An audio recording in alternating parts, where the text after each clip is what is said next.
Hey, what's up, y'all? It's your girl, Tiara Sharita. This your girl, Won't Tiara Cherie. It's your girl, Tiara Sharita. This your girl, Won't Tiara Cherie. Yeah. Y'all just got the locks and look. Scalp. Scalp. It's giving, girl, you was bald-headed 4 years ago. It's giving Diana Ross. Okay. Into the story time. These first couple days have been crazy. It's been crazy. I feel like God was like, oh, you've been praying to move, huh? Is this really what you want? Is this really what you want? I'm gonna show you something. I'm gonna test you. See if this is really what you want. and we still here. So thank you. First thing that happened to me, I invited my friend Diana out to a show. This is 2 days after I got here. I'm like, okay, let's go. I bought some tickets. Boom. So let's go. They were free actually. And I was supposed to be at the show at 7 o'clock, meet the person across the way or whatever to get the tickets 30 minutes before the show, right? So that was at like 6:30, right? So I left the house at 4:30 so I could beat the traffic, right? 4 o'clock. I left the house at 4 o'clock. 4:15. Let's say 4:15 because I feel like I was getting in the car at I feel like I left out the house at 4, but driving off probably was like 4:15. Let's say 4:15. So, I'm driving, everything's going good at first. And then once I get across the bridge or whatever and into Chinatown, that's when things really started to get we were bumper to bumper. It was we were inching up every 5 to 10 minutes. We weren't moving. Nobody was moving. So I get on my phone. We're not moving. Right? I'm on Instagram, listening to my music. You feel me? So I look up at the first car that's at the light, and there's a homeless man that's asking for the guy for money at the first car. So I look up and I look down, right? And so at the second car, what got my attention was that I heard yelling. So I look up, and the guy in the van, yeah, it was a van. It was a white van. The guy in the van was yelling. They were yelling back and forth. I'm like, whatever. This is New York. All right. So I keep scrolling or whatever. He gets to the third car. And what got my attention again was that I heard some more yelling. I'm like, what in the world? I said, this is a pattern. Stop. So he kicks the man's car and he's going crazy, flicking him off. The guy gets out of the car and then he runs away. And then he runs back. I thought he was gone. So he runs back to the same car and he's still talking to him, whatever. I'll beat you. Going in, right? So I'm like, he's not finna get none of them reactions out of me. So I put on my shades, back in my phone or whatever. He knocks on my window. I'm like, my head is still down. I'm like, I got my shades on so he can't see my eyes. So I'm like, so he walks away. So I'm like, okay, so cool. And then we have inched up 2 inches by this point. So I inch my car up. He comes back to my car and I'm not looking down at my phone. So he knocks on my window again. I'm like, okay. I'm like, I don't have any money. I don't have any money. And then he goes, aggressive as hell. And I'm like, I don't have any money. Go, just go. I'm like, go.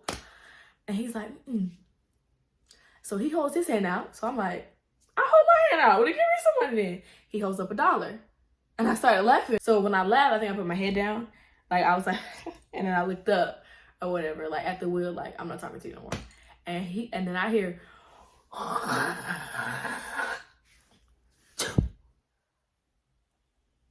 and I look at my window and I'm like, it was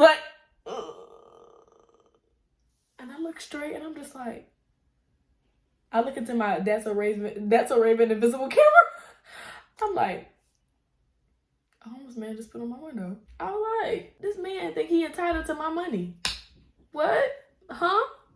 What? How that makes sense? How? And I'm actually glad I didn't have any money in my glove compartment or anything like that, because I'm actually glad I didn't have any money in my car, because normally I would give, but your sis just moved. I don't have no money to give. I'm sorry. I can't even give you $1 because I might need it. So I keep driving or whatever, and I'm, trying to get the spit off. So I just, I'm literally pulling back on my my windshield wipers so the water can come up. Because normally whenever you try to wash your front window, the side windows get wet too. It stays there. It's like, it's not dripping. It's just like stuck there, stuck to my window. And I'm driving. I ended up going like up to like 50, 55, 60 maybe miles per hour on the highway. And there is still spit stuck on my window. Like, it didn't budge. It did not move. Like, I don't know what kind of spit that was. It was crazy. So, child, the next day, my friend Candace comes into town.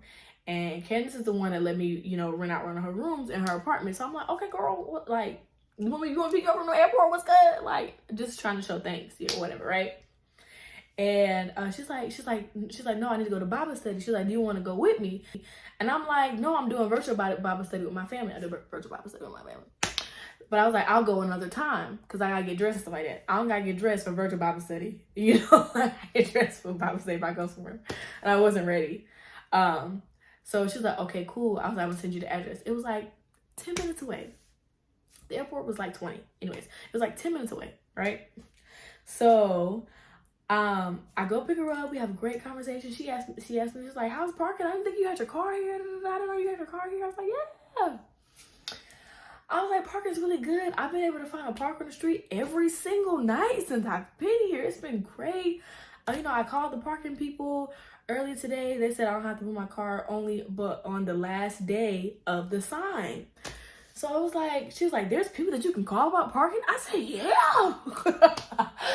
So we're going in. I'm like, yeah, parking's been great. I haven't had any issues. That was the worst thing to say. That was the worst thing to say. That was the worst thing to say. So we get like to our house, right? I'm driving down the block. Don't find a park. I'm like, okay, let me just go to that street.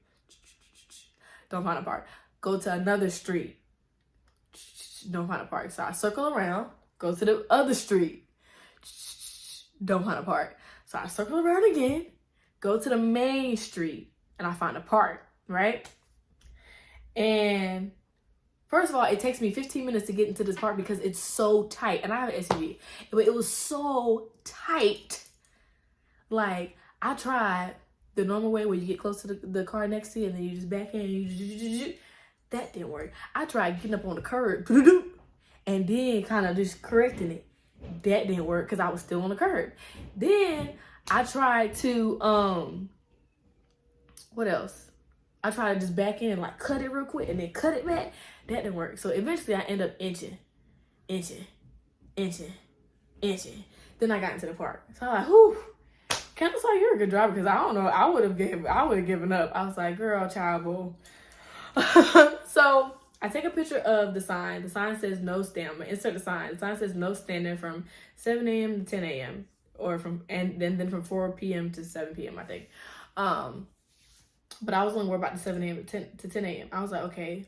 But the people on the phone said I don't have to move my car only but on the last day of the sign. But because some new rules or something like that were in place, yeah, they got it. Anyways, so I'm like, does that stand for this sign or just the sign that's on my street? This is when I got confused. And so all night I was like, oh my gosh, like, I don't want my car to get towed. I don't want my car to get towed. That's my main thing. I don't want my car to get towed. So I look up some stuff and it says that you get $115 fine if you don't move your car at a no standing sign, which was the sign that I had. I said, okay, bet. But I could not find the part that says, do I move on the last day of the sign or the day of the sign. So I was like, I think I'm good. And then I was getting ready to go to sleep. All night, I'm like, I sat back up. I said, I'll move my car in the morning. I'll move my car in the morning. I lay back down. I said, I'm good. I just need to calm down. Sometimes I be overreacting. Oh my God, I'm good. Like, Friday, like he said, the last day of the sign. No, then I sat up again. I was like, but is that for all signs, or is it just my signs? Is it just the sign? And so I was going crazy for a little bit. I was like, I'm gonna figure this out in the morning, right? Well, I woke up at like 6:50, 6:55, something like that. I had to send out some emails or whatever for work. And so it's like 7:03, 7:05. And I'm like, I'm just going with my car just in case. Whatever. And so I finished sending the emails or whatever. And then I go outside and I walk to my car. I get to my car at like 7:20, right? Remember that. So I have to go like walk out and then walk to the main street because that's where I park, right? So I walk to the main street. I look left. I look right. I'm the only car parked on my side of the street. And I'm thinking in my head, I'm like, please. I was like, I hope the ticket man just ain't come yet. Just please. I said, please. I hope the ticket man ain't come yet, please. So I walk up to my car and I don't see nothing. Then I look at my windshield wiper and then I seen it. It was an orange ticket. I'm like, oh. And the ticket was for $115. And he wrote the ticket at 7:13.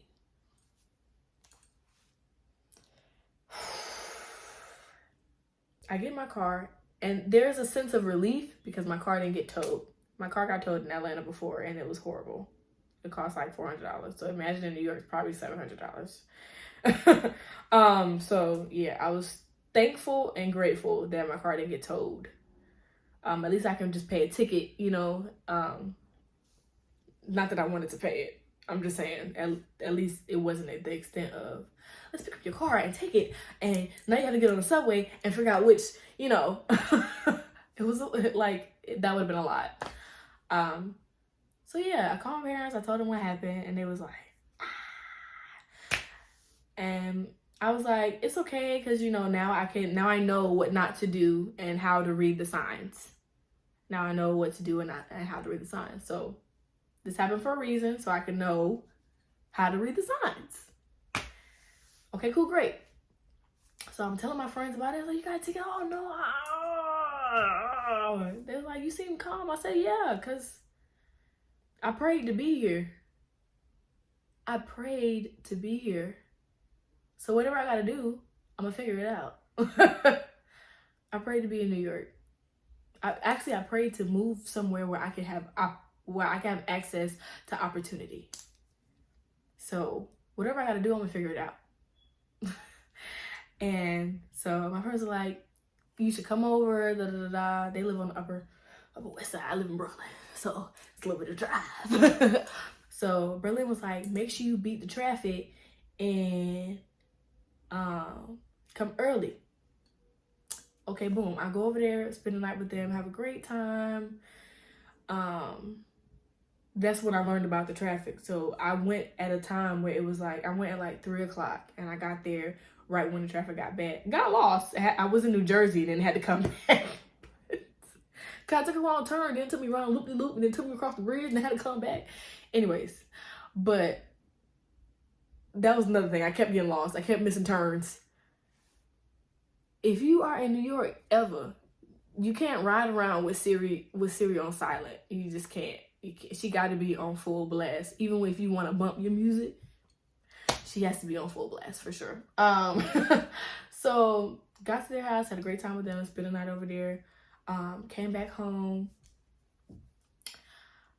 I went to Target the first time, had no problems.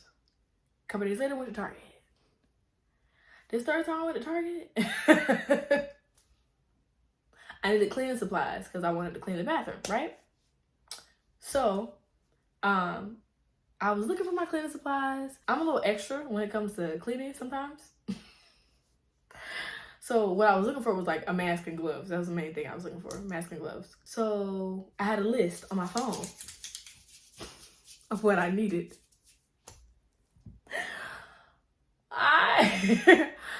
So as soon as I was done with the list, I put the phone back in my pocket, my jacket pocket, right? So I go upstairs to go look for, what was I looking for when I got upstairs? Somewhere to hold my facial stuff, my body care, and then like whatever else I needed, makeup or anything like that. Like I wanted to have something where I could put my wash stuff for the bathroom. So I get ready to take out my phone to take a picture. Guess what's not in my pocket?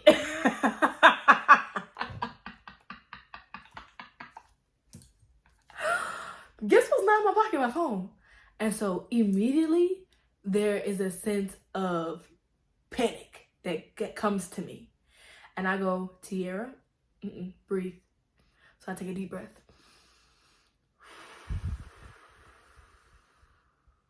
Right? So I retrace my steps. I go back downstairs.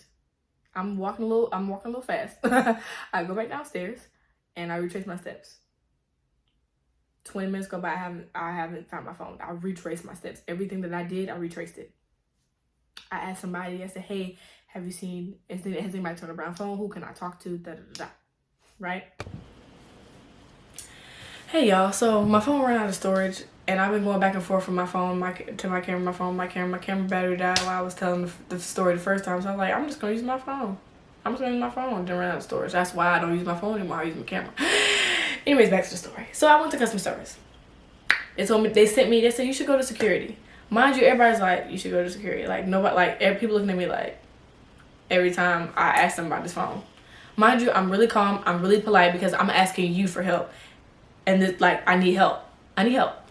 So I go to security and she was like, hey, do you know exactly where you were in the store? And I was like, I was in the cleaning supplies. So anywhere from I showed her this end of the store to that end of the store. And it was like a little section of cleaning supplies, right? And so so she says, okay, I'll tell you what I can do for you.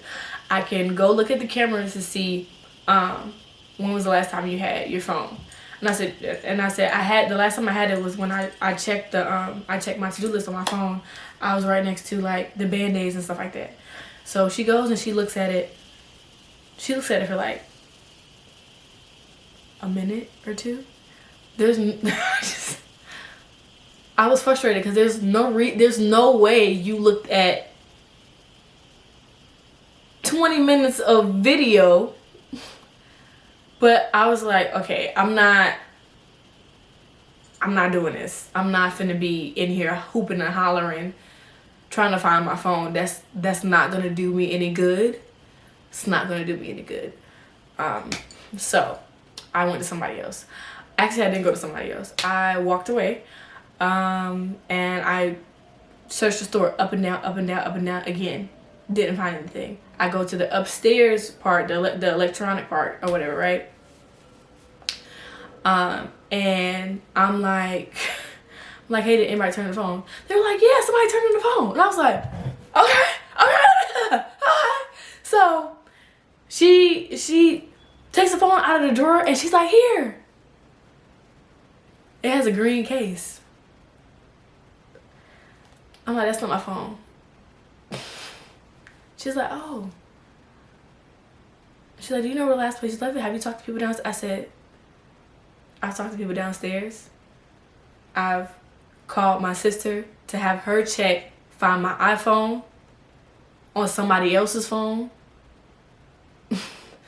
I've called my sisters from three different numbers from just random people that's walking around the store. Asking them, hey, can I use your phone? Because I lost mine. I'm in the store by myself.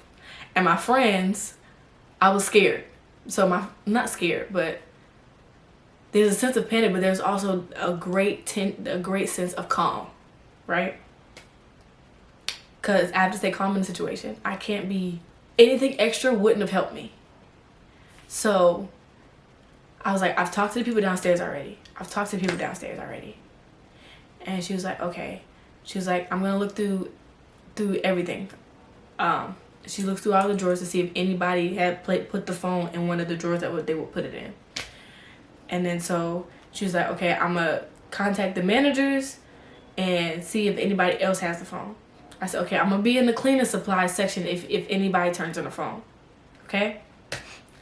So, she gets a call. She's like, hey, somebody just turned on the phone, da da da da da. And I'm looking like, okay, all right. And so she was like, okay, where is it? She's like, it's in the drawer. I was like, oh, that's the green phone. And then she was like, does it have a green case? She's like, no. So I was like, oh, okay. I got excited again. And then she comes and she pulls out a phone with a black case. I'm like, you gotta be kidding me. At this point, one of the workers is snatching phones. Okay? At this point, something ain't going right. Something is not right. Okay? So I'm like, I'll be in the cleaning supply section. She said, okay, cool.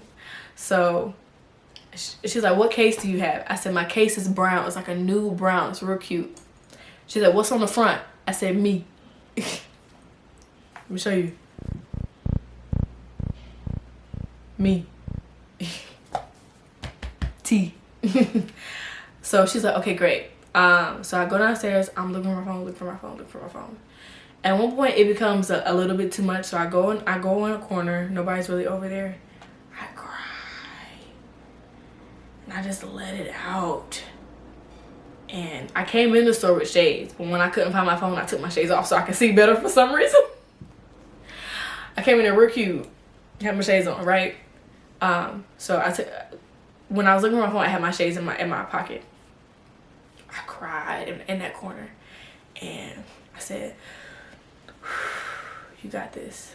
You're gonna find your phone. Sade said it's still in the store. Whoever has it, if somebody has it or if they don't have it, it's still in the store. Hopefully they don't have it because it's still in the store. So I gather myself together, but I needed that time to just let it out, right? Put my shades on so nobody could see I was crying. I go around, I ask somebody else to use their phone. I ask them to we do the find my iPhone thing, all of that, right?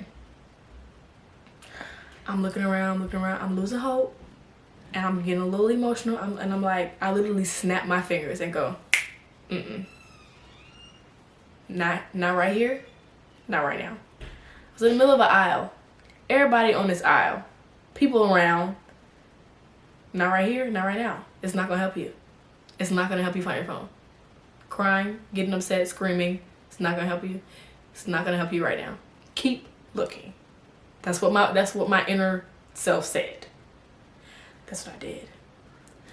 I asked one of the workers if we could go up down the aisles and call it. I'm losing hope. And I said, Lord, please help me find my phone. I've been saying this over and over again as I'm walking. Please help me find my phone. And then the lady that I talked to from upstairs, the only one that was really helpful, the guy that was going up and down the aisles, let me just tell you about him. He was like kicking his feet. Like, you know how you can just tell when somebody's actions of their body is just like, I don't give a F? That's literally how this guy's action was. So he was like, he had the phone ringing or whatever, but he was just like out of it. Like, he was just out of it. Like, not even like trying to like listen hard. I said my phone was on vibrate. And I was just like, okay, thank you. That's all I can say was thank you. I mean, at least you called it, you know, trying to be grateful. And I'm walking around, I keep looking. I go upstairs, I go downstairs. And I'm in an aisle, and for some reason, I think I passed by something that took my mind off of my phone for like 2 seconds. And then I hear, excuse me. And it's the only lady that was really, really helpful was the lady I talked to upstairs in electronics. She comes to me and she has her hands behind her back. And I'm looking at her like, and she's like, can you unlock your phone for me? And she pulls out my phone. I'm like, thank you so much. I didn't want to hug her because I just came from dance class. I was a little sweaty, and I had been sweating because I had lost my phone in Target. So I didn't want to hug her because I probably stank. So she was like, you was too calm. I said, girl, on the inside, I was dying, okay? So I grabbed my phone, and I'm like, get me out of this store. Get me out of this store, right? And I go to the checkout line or whatever, and the lady's like, did you find your phone? The lady that was like, did you go here? I was like, yes. Did you go here? Yeah. Did you go here? I was like, I already went all those places. I need somebody to help me find a phone. But she felt my frustration. She was like, I'm so sorry. That's the only person that was honestly genuine about like not finding my phone, right? So I was like, I found it. Everybody, I'm walking out of the store, they're like, you found your phone? I'm like, I found it. I'm like, at this point, if you go to Target with me, I know where everything at this point, because I done looked around this Target. I've been in Target for 2.5 hours now. 2.5 hours. I came in there for 5 things. But I get in my car, I call my mom, I call my sister, I'm like, I found it, y'all. Then my sister's like, girl, get off my phone. He had me worried. She done hit up my friends in New York, talking about some Tierra. Y'all need to go help her.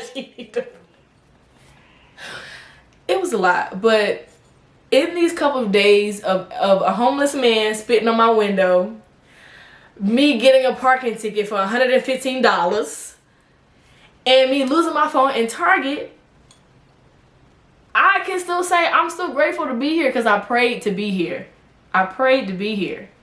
And so no matter how many things come up, no matter how bad it gets, I prayed to be here. Whatever I gotta do, I'm gonna figure it out and make it work. Okay? I'm grateful. I promise I am. You hear that, God? I promise I am. He hear me. I literally prayed to be here. So I'm really, really grateful. Alright, you guys. I'm gonna need y'all to comment. What was your favorite part? What was your favorite part in this video? Like, comment, subscribe, share. Have a great day. Do what makes you happy. I'm out.